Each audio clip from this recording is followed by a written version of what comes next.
On est à notre troisième conversation scientifique, sciences, éthique et société. Celles et ceux qui avaient été à la première, c'était la quatrième en fin de compte. La première avait lieu dans le cadre du ministère de la Recherche et c'était 2 journées qu'on avait consacrées à l'anticipation des conséquences sociétales d'un certain nombre d'approches scientifiques. Je vais donner la parole à Léo Coutelec qui, avec Paul-Loup Veil-Dubuc, coordonne ces rencontres scientifiques. Et en venant ici, je me demandais si lorsqu'on a créé avec Didier Sicard, qui est dans la salle, l'espace éthique en 1995, on avait le sentiment qu'il y avait un progrès à implanter de la réflexion sur l'éthique du soin dans le contexte de la biomédecine et des pratiques biomédicales. Alors, quelques années plus tard, on se rend compte que ce n'était pas concevoir cela comme un progrès, mais comme une urgence.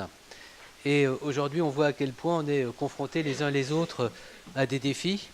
On va de l'avant et on s'interroge rarement sur les conséquences, sur l'impact sociétal d'un certain nombre d'avancées qui, d'ailleurs, d'une certaine manière, ne se réalisent pas souvent d'une manière volontaire, mais dans un contexte de compétition où on ne sait plus quels sont vraiment les repères.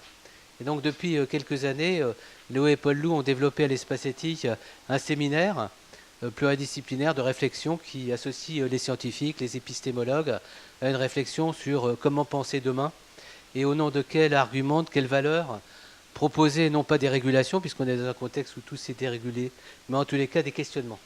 Et la seule capacité qu'on a en matière d'éthique, c'est de porter le questionnement le plus haut possible et d'essayer de développer des arguments dans une démocratie qui soit à la hauteur de nos enjeux. Alors on voit aujourd'hui que peut-être qu'avec non pas uniquement les biotechnologies, mais tous les réseaux, tous les modes de communication dans l'immédiat, la place de l'éthique, c'est-à-dire le temps de la réflexion, le temps du discernement, semble plus sacrifié au nom d'une urgence, une urgence d'ailleurs dont personne n'a le sentiment véritablement qu'elle porte du sens en elle-même.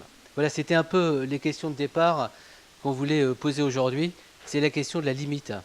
Et c'est vrai que très souvent, quand on parle de limite dans le contexte de l'éthique, on dit qu'on devient très vite moraliste, prescripteur. Il y a ceux qui disent de toutes les façons, la science et le progrès en soi, elle nous apportera, c'est l'heuristique de la science, elle nous apportera de toute façon un dénouement favorable.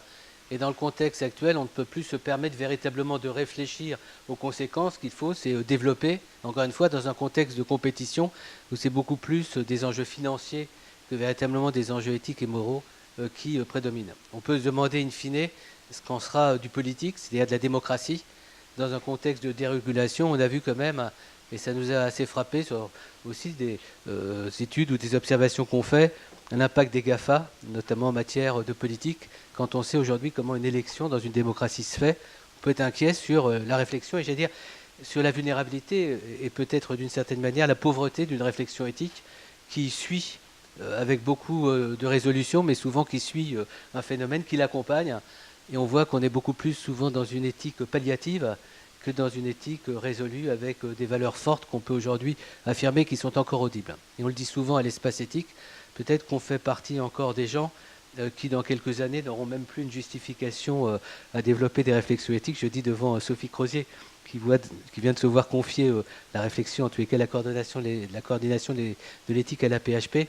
On voit à quel point, souvent, quand on parle d'éthique, on a l'impression d'être dans un autre monde par rapport à des pratiques qui n'ont pas le temps, d'une certaine manière, de la réflexion éthique et qui ont d'autres enjeux, d'autres urgences, y compris avec toutes les manipulations en termes de communication, d'information qu'on fait sur la science aujourd'hui. Voilà, j'ai donné en 2 mots un peu le contexte dans lequel on s'est trouvé psychologiquement, beaucoup plus que philosophiquement quand on a abordé cette rencontre. Un certain nombre d'intervenants de qualité vont s'exprimer avec, comme pour les précédentes rencontres et conversations, le temps de la discussion.